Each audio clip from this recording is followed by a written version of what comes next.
మనం already last వీడియోలో సూర్యుడు ఎలా పుట్టాడు ఎలా మరణిస్తాడో చెప్పుకున్నాం. ఎవరైనా ఆ వీడియో మిస్ అయితే అది చూసి ఈ వీడియో చూడండి, చాలా క్లారిటీగా ఉంటుంది. ఈరోజు ఈ వీడియోలో మన సోలార్ సిస్టంలో మొదటగా సూర్యుడు పుట్టాక దాని చుట్టూ ఉన్న డిస్క్ రూపంలో ఉన్న డస్ట్ అండ్ గ్యాసెస్లో నుంచి మన భూమి మరియు చంద్రుడు ఎలా పుట్టుకొచ్చారో ఎక్స్ప్లెయిన్ చేస్తాను. కేవలం అంతేకాదు, భూమి పుట్టే టైంలో మన సోలార్ సిస్టంలో చాలా దారుణమైన సంఘటనలు జరిగాయి. అవన్నీ దాటుకుని తట్టుకుని భూమి ఎలా తయారైంది, ఎలా నిలబడగలిగింది, ఇప్పుడు మనం తాగుతున్న నీరు సముద్రాలుగా ఎలా పుట్టింది, మనకి నిత్యం అవసరం ఉన్న ఆక్సిజన్ గాలిలోకి ఎలా పుట్టుకుని వచ్చింది, భూమికి అట్మాస్ఫియర్ ఇన్నర్ కోర్ ఎలా తయారైంది, ఇవన్నీ ఎలా పుట్టుకొచ్చాయో మొత్తం క్లియర్గా ఎక్స్ప్లెయిన్ చేస్తాను. సో చాలా ఇంట్రెస్టింగ్గా ఉండబోతుంది. సో టైం వేస్ట్ చేయకుండా లెట్స్ గెట్ స్టార్టెడ్. అది 454 కోట్ల సంవత్సరాల క్రితం. మన భూమి అనేది లేదు. మన సోలార్ సిస్టంలో సూర్యుడు మాత్రం పుట్టాడు. సూర్యుడు పుట్టాక సూర్యుని చుట్టూ ఉన్న డస్ట్ అండ్ గ్యాసెస్ అన్నీ సూర్యుని గ్రావిటీకి తిరుగుతూ ఒక డిస్క్ షేప్లో ఉండేవి. ఈ డస్ట్ అండ్ గ్యాసెస్ ఉన్న డిస్క్ చాలా పెద్దది. ఇప్పుడు మనం ఉంటున్న సోలార్ సిస్టమ్ అంత సైజులో ఉండేది. డిస్క్లో డస్ట్ అండ్ గ్యాసెస్ ఉన్నాయి అని చెప్పాం. డస్ట్ అండ్ గ్యాసెస్ అంటే ఇందులో మోస్ట్లీ హైడ్రోజన్ అండ్ హీలియం కలిపి 98% ఉండేది. హైడ్రోజన్ అండ్ హీలియం అనేవి మొదట పుట్టిన యాటమ్స్ కాబట్టి మన విశ్వంలో ఇవే ఎక్కువగా ఉంటాయి. మిగిలిన 2%లో హెవియర్ ఎలిమెంట్స్ లాంటి ఐరన్, కార్బన్, నికెల్ ఉన్నాయి. అలాగే ఐస్ పార్టికల్స్ కూడా ఉన్నాయి. సూర్యుడి నుంచి బాగా దూరంగా ఉంటే టెంపరేచర్ బాగా తక్కువగా ఉంటుంది కాబట్టి ఈ డిస్క్ చివర్లో ఐస్ పార్టికల్స్ తయారయ్యాయి. అందుకే మీరు అబ్జర్వ్ చేస్తే ఇప్పటికీ సోలార్ సిస్టమ్ చివర్లోనే ఐస్ కామెట్స్ ఉన్నాయి. మీకు ఇక్కడ ఒక డౌట్ రావచ్చు, బ్రో అసలు ఈ కార్బన్, నైట్రోజన్, ఐరన్ ఎలా పుట్టాయి అని. మన పీరియాడిక్ టేబుల్లో ఉన్న ఫస్ట్ ఎలిమెంట్ హైడ్రోజన్ నుంచి మిగిలిన అన్ని ఎలిమెంట్స్ ఎలా పుట్టాయో చెప్పడానికి కూడా ఇన్ఫర్మేషన్ ఉంది. మీకు దీని మీద వీడియో కావాలి అంటే కామెంట్ చేయండి, చేస్తాను. Back to the video. ఈ స్పిన్నింగ్ డిస్క్ సెంటర్లో సూర్యుడు ఉన్నాడు. సూర్యుడు అన్ని గ్రహాల కంటే చాలా పెద్దవాడు కాబట్టి గ్రావిటీ హెవీగా ఉంటుంది. మన సూర్యుని గ్రావిటీకి హెవీ ఎలిమెంట్స్ ఉన్న డస్ట్ పార్టికల్స్ ఏమో సూర్యునికి దగ్గరగా చేరాయి. లైటర్ ఎలిమెంట్స్ అండ్ గ్యాసెస్ మాత్రం దూరంగా వెళ్ళాయి. దీనివల్లనే మన సోలార్ సిస్టంలో మొదటి 4 గ్రహాలైన మెర్క్యూరీ, వీనస్, ఎర్త్ మరియు మార్స్ గ్రహాలు మాత్రమే రాక్ ప్లానెట్స్ అంటే రాళ్లతో తయారు చేయబడిన గ్రహాలుగా తయారయ్యాయి. చివరి 4 గ్రహాలు గ్యాసెస్ అండ్ ఐస్తో తయారు చేయబడి ఉన్నాయి. పైగా ఈ గ్రహాలన్నీ సూర్యుని చుట్టూ తిరుగుతూ ఉన్న డిస్క్లో నుంచే పుట్టాయి కాబట్టి అవి సూర్యుని చుట్టూ ఇప్పటికీ తిరుగుతూనే ఉన్నాయి, ఎప్పటికీ అలానే తిరుగుతూనే ఉంటాయి కూడా. సూర్యుని చుట్టూ ఉన్న ఈ డిస్క్లో మ్యాటర్ అంతా ఈవెన్గా లేదు. కొన్ని చోట్ల ఎక్కువగా, కొన్ని చోట్ల తక్కువగా ఉంది. ఈ డస్ట్ పార్టికల్స్ అన్నీ సన్ చుట్టూ తిరుగుతూ ఉన్నప్పుడు అవి ఒకదానితో ఒకటి గుద్దుకోవడం మొదలుపెట్టాయి. అవన్నీ రిలేటివ్ మోషన్లో ఉన్నాయి కాబట్టి ఆ డస్ట్ పార్టికల్స్ కలిసి రాళ్ళుగా తయారయ్యాయి. వీటిని డస్ట్ క్లమ్స్ అంటారు.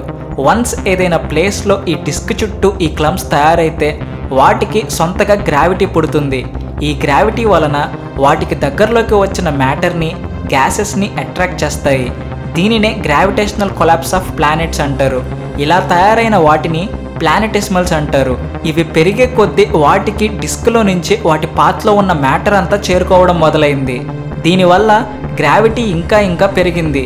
గ్రావిటీ పెరిగే కొద్దీ అవి ఇంకా మ్యాటర్ని లాక్కున్నాయి. ఆ డిస్క్ షేప్లో ఉన్న డస్ట్ని, మ్యాటర్ని, గ్యాసెస్ని అన్నీ లాగేస్తూ వాటికంటూ సొంత ఆర్బిట్ని తయారు చేసుకున్నాయి. కొన్ని లక్షల సంవత్సరాల పాటు ఈ ప్రాసెస్ జరిగి అవి భారీ సైజులో తయారయ్యాయి. ఇలా తయారైన వాటిని ప్రోటో ప్లానెట్స్ అంటారు. ఆశ్చర్యకరమైన విషయం ఏమిటంటే ఆ సమయంలో ఇలాంటి గ్రహాలు మన సోలార్ సిస్టంలో ఇంచుమించు 20 గ్రహాలు పుట్టుకొచ్చాయి. అవును, నిజమే. కేవలం 8 గ్రహాలు కాదు, చాలా తయారయ్యాయి. ఎగ్జాక్ట్గా 20 అని చెప్పలేం, కానీ ఇంచుమించు 20 గ్రహాలు పుట్టుకొచ్చాయి. వీటిల్లోనే కొన్ని డ్వార్ఫ్ ప్లానెట్స్ కూడా ఉన్నాయి, కానీ వీటికి పర్ఫెక్ట్ ఆర్బిట్ లేదు. దీనివల్ల ఈ గ్రహాలు సూర్యుని చుట్టూ తిరుగుతూ వాటి సొంత ఆర్బిట్లో నుంచి మరొక గ్రహం ఆర్బిట్లోకి క్రాస్ ఓవర్ అయ్యేవి. ఇలాంటి టైంలో ఇవి వేరే గ్రహాలని ఢీకొట్టేవి. అలా గుద్దుకున్నప్పుడు ఆ 2 గ్రహాలు కలిసిపోయి సరికొత్త గ్రహంలాగా తయారవుతుంది. అలా మన సోలార్ సిస్టంలో గ్రహాల సంఖ్య తగ్గుతూ వచ్చింది. ఈ గ్రహాలలోనే మన భూమి కూడా ఉంది. కానీ మీరు ఊహించినట్టు ఇప్పుడు ఉన్నట్టు లేదు. ఎందుకంటే మన భూమి ఇంకా తయారీ దశలోనే ఉంది. అట్మాస్ఫియర్ అనేది లేదు. కాబట్టి సూర్యుడి నుంచి వచ్చే సన్లైట్కి విపరీతమైన వేడిగా ఉండేది. నిత్యం సౌర తుఫాన్లు మన భూమిని తాకేవి. డిస్క్లో మిగిలిన రాళ్ళు, ఆస్టరాయిడ్లు ఎప్పుడు ఢీకొడుతూ ఉండేవి. అవి బాగా ఢీకొట్టడం వల్ల, పైగా అతి భయంకరమైన సౌర తుఫాన్ల వల్ల ఆ వేడికి మన భూమి మీద రాళ్ళు కరిగిపోయాయి. అదే లావాగా తయారైంది. మన భూమి లోపల పుట్టే వేడికి, బయట జరుగుతున్న బేభత్సానికి, విపరీతమైన వేడితో వచ్చే సౌర తుఫాన్లకి మన భూమి అంతా ఒక లావాలాగా తయారైంది. మండుతున్న అగ్ని గోళంలాగా ఉండేది. ఈ లావాలో మరొక అద్భుతమైన విషయం జరిగింది. ఈ లావాలో ఉండే లైట్ ఎలిమెంట్స్ ఏమో భూమి ఉపరితలం పైకి చేరాయి. హెవీర్ ఎలిమెంట్స్ అయిన ఐరన్ లాంటివేమో ఎర్త్ కోర్లోకి చేరిపోయాయి. ఇదే మన భూమి లోపల కోర్ని తయారు చేసింది. ఫైనల్లీ మన భూమికి కోర్ తయారైంది. ఇక ఇప్పటి నుంచి ఈ ఎర్త్ ఇన్నర్ కోరే మన భూమిని కాపాడడం మొదలుపెట్టింది. ఈ ఎర్త్ ఇన్నర్ కోర్లోకి హెవీర్ ఎలిమెంట్స్ చేరుకోవడం వల్ల అందులో ఎక్కువగా ఐరన్ మరియు నికెల్ ఉంటుంది. వీటిలో జరిగే డైనమో మోషన్కి వీటిల్లో కరెంట్ పుడుతుంది. ఈ కరెంట్సే మన భూమి చుట్టూ మ్యాగ్నెటిక్ ఫీల్డ్ని సృష్టిస్తాయి. దీనినే మ్యాగ్నెటోస్పియర్ అంటారు. ఈ మ్యాగ్నెటోస్పియరే మన భూమిని ఒక షీల్డ్ లాగా రక్షిస్తుంది. ఈ మ్యాగ్నెటిక్ ఫీల్డ్ సూర్యుడి నుంచి వచ్చే అతి భయంకరమైన సౌర తుఫాన్లని తప్పిస్తుంది. ఈ మ్యాగ్నెటిక్ ఫీల్డ్ అనేది లేకపోతే అసలు మన భూమికి అట్మాస్ఫియర్ అనేది ఉండేది కాదు. ఆఖరికి ఓజోన్ లేయర్ కూడా నాశనం అవుతుంది. ఈ కోర్ వల్ల తయారైన మ్యాగ్నెటిక్ ఫీల్డ్ వల్లే మన భూమికి నార్త్ పోల్ మరియు సౌత్ పోల్ తయారైంది.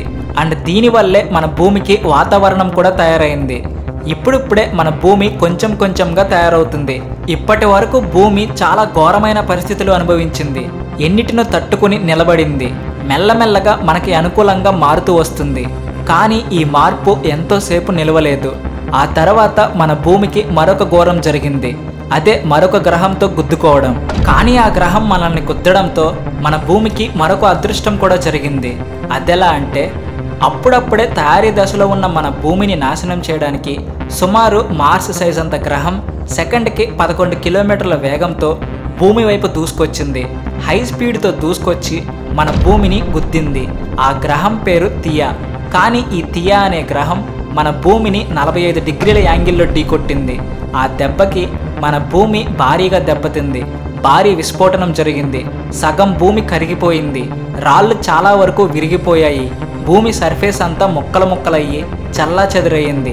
ఇంత ఘోరం జరిగాక ఎవరైనా సరే చాలా దురదృష్టం అనుకుంటారు కదా, చాలా నిరాశగా ఫీల్ అవుతారు కదా.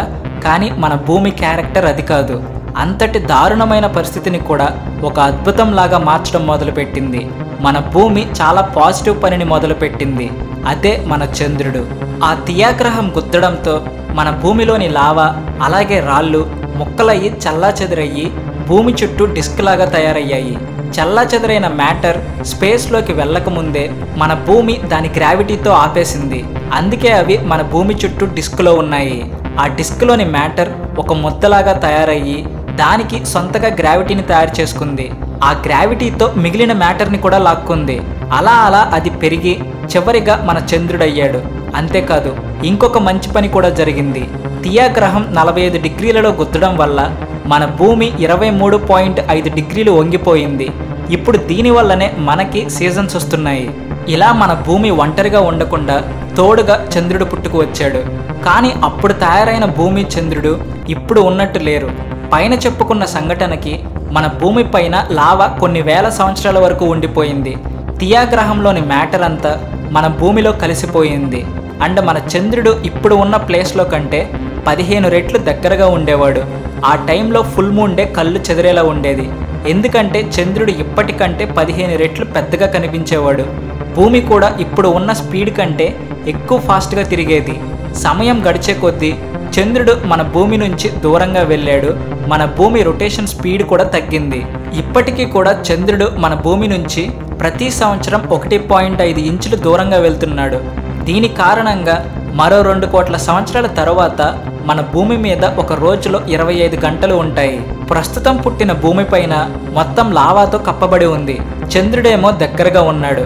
మరి మన భూమిపైన మన జీవానికి కారణమైన సముద్రాలు ఎలా పుట్టాయి? సమయం గడిచే కొద్దీ మన భూమిపైన ఉన్న లావాలోని గ్యాసెస్ మన అట్మాస్ఫియర్లోకి రిలీజ్ అవ్వడం ప్రారంభమైంది. అలాగే ఆ సమయంలో మన సోలార్ సిస్టమ్ స్టేబుల్గా లేదు. చాలా ఎక్కువగా మళ్ళీ ఆస్టరాయిడ్లు, కామెట్లు, మీటియోరైట్లు ఢీకొట్టడం జరిగింది. లావాల నుంచి విడుదలైన గ్యాసెస్తో మన భూమి అట్మాస్ఫియర్ని తయారు చేసుకుంది. అండ్ ఆ అట్మాస్ఫియర్కి భూమి కొంచెం చల్లబడింది, లావా కూల్ అయింది, అవి రాళ్ళుగా తయారయ్యాయి. అదే ఇప్పుడు మనం ఉంటున్న ల్యాండ్ అయింది. ఇప్పుడు మన భూమి అంతా కేవలం రాళ్లతో తయారు చేయబడి ఉంది. ఈ రాళ్లల్లో కొన్ని హైడ్రేట్ మినరల్ రాక్స్ ఉన్నాయి. అంటే ఈ రాళ్లల్లో వాటర్ లాక్ అయి ఉంటుంది. ఆ సమయంలో జరిగిన అగ్నిపర్వతాల కారణంగా ఆ రాళ్లల్లో వాటర్ వేపర్ ఆవిరైపోయి మేఘాలుగా తయారయ్యి కండెన్స్ అయ్యి వర్షంగా కురిసింది.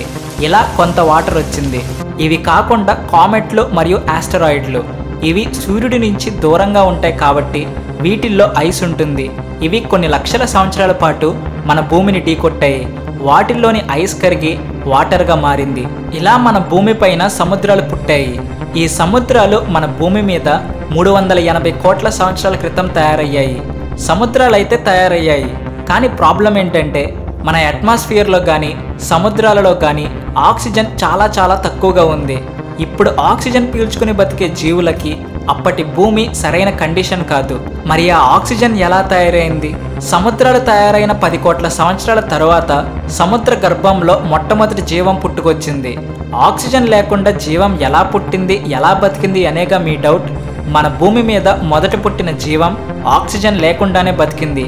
వీటినే ఎనారోబిక్ లైఫ్ అంటారు. బయాలజీలో మనం చిన్నప్పుడు చాలామంది నేర్చుకున్నాం. టైప్స్ ఆఫ్ రెస్పిరేషన్లో 2 టైప్స్ ఉంటాయి. ఒకటి ఏరోబిక్ రెస్పిరేషన్, అంటే ఈ జీవులకి ఆక్సిజన్ అవసరం. రెండవది ఎనారోబిక్ రెస్పిరేషన్, అంటే ఈ జీవులకి ఆక్సిజన్ అవసరం లేదు. కొన్ని కోట్ల సంవత్సరాల వరకు కూడా భూమి మీద జీవం ఆక్సిజన్ లేకుండానే బతికింది. కానీ సుమారుగా 240 కోట్ల సంవత్సరాల క్రితం మన భూమిపైన అగ్నిపర్వతాలు పేలుతూ లావా గాలిలోకి విపరీతంగా కార్బన్ డైఆక్సైడ్ని విడుదల చేసింది. దానివల్ల భూమిపైన కండిషన్స్ బాగోలేదు, కానీ సముద్రాలలో కండిషన్స్ చాలా పర్ఫెక్ట్గా ఉన్నాయి. ఈ సమయంలోనే సయానో బ్యాక్టీరియా సముద్రాలలో పుట్టుకుని వచ్చింది. దీనినే మనం నాచు అని పిలుస్తాం. ఇది పచ్చ కలర్లో ఉంటుంది. ఈ బ్యాక్టీరియాకి ఫోటోపిగ్మెంట్స్ ఉంటాయి. ఫోటోపిగ్మెంట్స్ అంటే లైట్ని అబ్జార్బ్ చేసుకునే శక్తి. అంటే ఇవి సముద్రాలలో ఉంటూనే లైట్ని అబ్జార్బ్ చేసుకుంటాయి. ఈ బ్యాక్టీరియా సన్లైట్ని తీసుకుని వాటర్ మాలిక్యూల్స్ని హైడ్రోజన్గా మరియు ఆక్సిజన్గా మార్చింది. హైడ్రోజన్ ఏమో కార్బన్ డైఆక్సైడ్తో కలిసి కార్బోహైడ్రేట్గా మారింది, కానీ ఆక్సిజన్ మాత్రం గ్యాస్గా మిగిలిపోయింది. ఇలా ఈ ప్రాసెస్ కొన్ని కోట్ల సంవత్సరాల వరకు జరిగింది. సముద్రాలలో నుంచి ఆక్సిజన్ గాలిలోకి చేరి కార్బన్ డైఆక్సైడ్ని కూడా తగ్గించింది. ఇలా మనకి గాలిలోకి ఆక్సిజన్ పుట్టుకొచ్చింది. దీనినే ది గ్రేట్ ఆక్సిడేషన్ ఈవెంట్ అని అంటారు.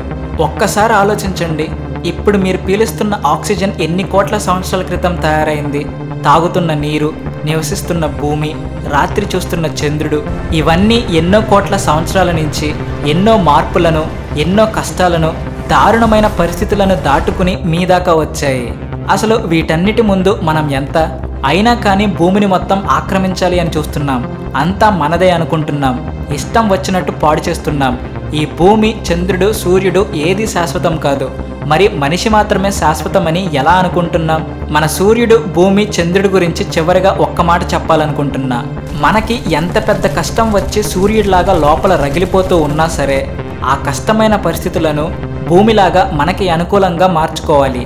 కానీ ఏది ఏమైనప్పటికీ జీవితంలో చంద్రుడిలాగా ఎప్పుడూ కూల్గా ఉండాలి. ఈ ఫిలాసఫీని మనం వీటి నుంచి నేర్చుకోవచ్చు. వీడియో నచ్చితే please like and share, and also thanks for watching.